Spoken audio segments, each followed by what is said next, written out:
Hey there. Subscribe to my channel. And also press this bell icon. Bismillahirrahmanirrahim. Ya, selamat malam saudara. Selamat berjumpa kembali dengan saya Pendeta MYM.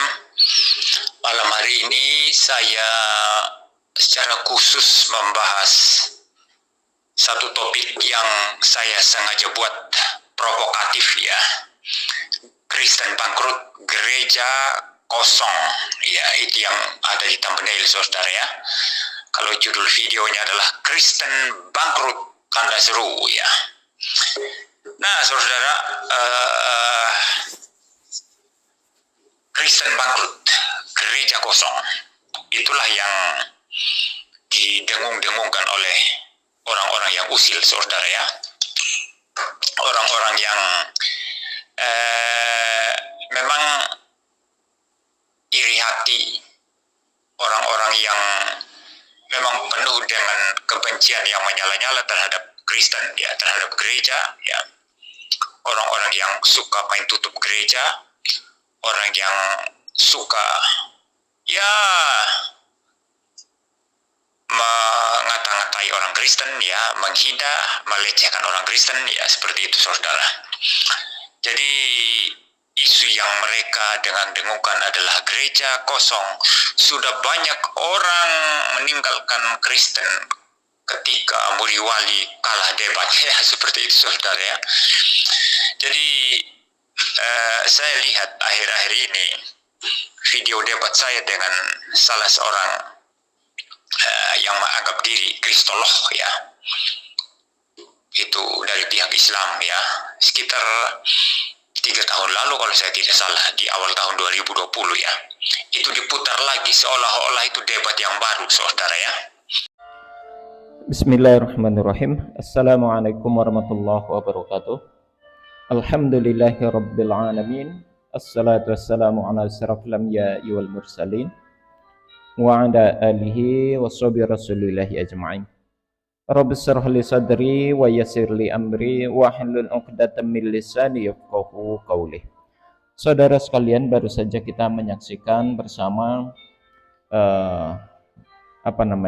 bolehlah dikatakan satu pernyataan dari seorang pendeta, yakni Pendeta Muriwali, atau yang kita sering juga dengar dan kenal dengan istilah Pendeta MYM. Betapa dia menyampaikan tadi kondisi yang begitu miris sebetulnya. Saya katakan dia itu menghibur diri saja, karena melihat kondisi gereja baik di dunia secara global umumnya, di negara-negara Eropa maupun di Indonesia yang sudah dirundung kebangkrutan.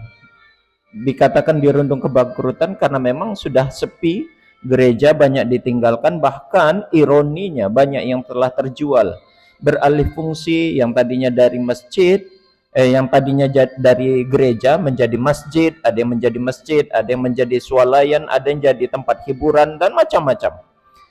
Kepedihan ini ditanggapi oleh Pendeta Muriwali seolah-olah ini satu hoax ya.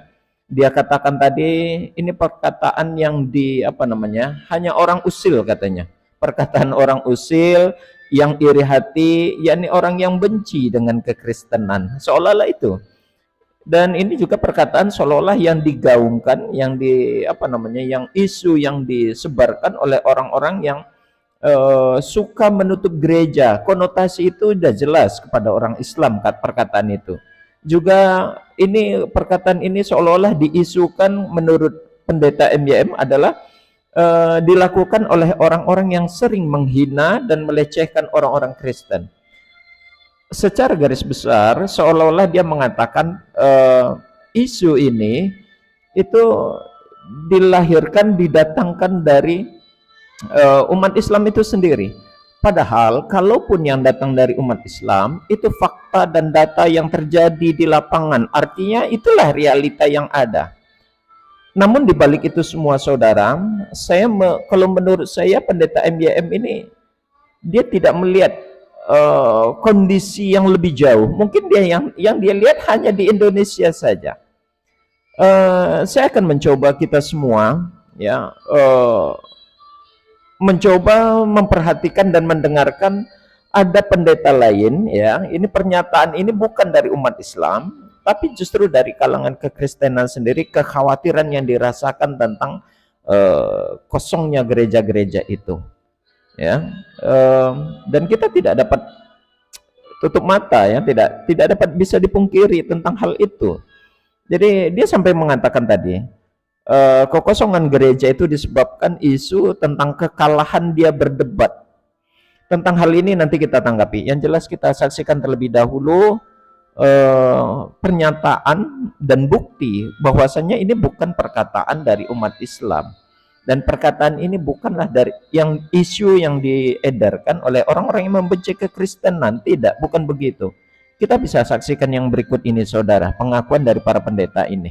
Saya khawatir bahwa karena pandemi, kemudian orang takut untuk merayakan Ekaristi dengan datang ke gereja, atau terlalu nyaman dengan bentuk doa yang sekarang, atau juga alasan apapun. Tetapi walaupun gereja sudah dibuka untuk semua umat, walaupun tetap berjarak, gereja tidak penuh.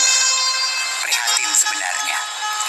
Gereja lebih sepi juga pada misa Sabtu maupun Minggu. Ada apa ya? Saudara, di Eropa itu sekarang ini ada 1/4 totalitas orang Kristen di dunia tinggal di Eropa. 1/4. Berarti 25% orang Kristen di dunia tinggal di benua Eropa. Tapi tahukah saudara, seabad yang lalu jumlahnya berapa persen? 67%. 2/3 jumlah seluruh orang Kristen di dunia itu tinggal di Eropa seabad yang lalu. Hari ini tinggal 1/4-nya. 25%. Setengah lebih mengurang. Kalau saudara bisnismen, sel saudara kurang setengah lebih 50%. Saudara pasti sudah stres, gak ingat Tuhan Yesus lagi. Ya saudara sekalian, pendeta Beni Solihin dan seorang lagi pendeta sebelum pendeta Beni Solihin membuktikan bahwasanya apa yang dinyatakan oleh pendeta MYM itu bukanlah suatu hoax, ya, kekosongan gereja, ya, alih fungsi, banyak beralih fungsinya gereja dari gereja menjadi masjid, itu tidak berita bohong, bukan isapan jempol. Itulah yang terjadi di lapangan saat ini. Kecemasan Beni Solihin sebagai seorang pendeta di depan jemaatnya dia ungkapkan apa yang terjadi di Eropa dan apa yang terjadi di Indonesia saat ini. Banyaknya umat-umat Kristen yang berpindah keyakinan dari menyembah Yesus, meyakini Yesus sebagai Tuhan, beralih menerima Allah Subhanahu wa Ta'ala sebagai Tuhan sesembahan yang harus diibadati. Ya, kalaulah boleh dinyatakan penyebabnya, kalau menurut saya hanya ada 2 penyebabnya. Pertama, umat Kristen sudah banyak yang semakin cerdas dan mereka tidak mau dibohongi. Kecerdasan mereka terbukti dengan apa yang mereka lakukan sekarang. Mereka mengambil keputusan yang benar. Mereka tahu sekarang mana yang benar dan mana yang salah. Mana agama yang logis, realistis, dan mana yang agama yang penuh dengan hanya dogma begitu ya, sehingga muncul halusinasi di dalam beragama. Ya. Jadi kecerdasan mereka jadikan sarana untuk meninggalkan kekristenan dan beralih kepada Islam. Ya meski tidak semuanya mereka memeluk Islam. Ada yang ateis di Eropa, itu banyak yang ateis. Tapi setidaknya mereka membuktikan bahwasanya mereka tidak menjumpai kebenaran di dalam agama sebelumnya. Itu penyebab yang pertama. Penyebab yang kedua adalah apa yang dinyatakan dalam Ulangan pasal 6 ayat 4 dan Markus pasal 12 ayat 29, bahwasanya Tuhan yang benar itu adalah Allah dan Dia Esa. Ya, dengarlah hai Israel, Tuhan Allah kita, Tuhan itu Esa. Kemudian apa yang dinyatakan di dalam Yohanes pasal 17 ayat 3. Di situ Yesus dengan jelas dan tegas mengatakan, hidup yang kekal itu adalah bahwasanya mereka mengenal engkau satu-satunya Tuhan yang benar, ya. Kemudian mengenal Yesus Kristus yang telah engkau utus.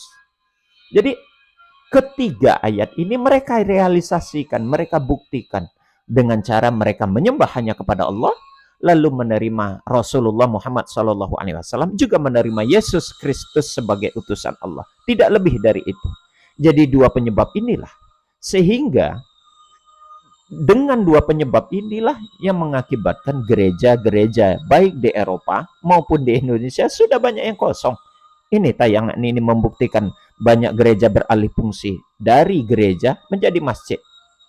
Ya, meski ada yang berpindah menjadi swalayan, beralih fungsi menjadi tempat hiburan, tapi setidaknya ini membuktikan tentang kebenaran Islam itu. Dari 2/3 penduduk umat Kristen di Eropa itu merosot jauh menjadi 1/4-nya. Itu menurut data yang dipaparkan oleh pendeta Benny Solihin. Semoga ini menjadi pelajaran bagi kita semua dan menjadi iktibar bahwasanya kecemasan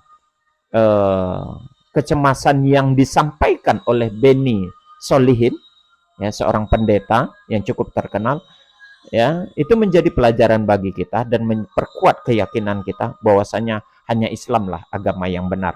Inna dina indallahil Islam. Wa may yabtaghi ghairal Islam dinan fala yuqbala minhu. Hanya Islamlah agama satu-satunya agama yang diridhoi dan diterima oleh Allah. Dan yang mencari agama selain daripada Islam, maka itu akan tertolak. Dan di akhirat akan mendapat kerugian besar. Demikian saudara, kita tutup dengan kafaratul majelis. Subhanakallahumma wa bihamdik, asyhadu an la ilaha illa anta, astaghfiruka wa atubu ilaih. Assalamualaikum warahmatullahi wabarakatuh.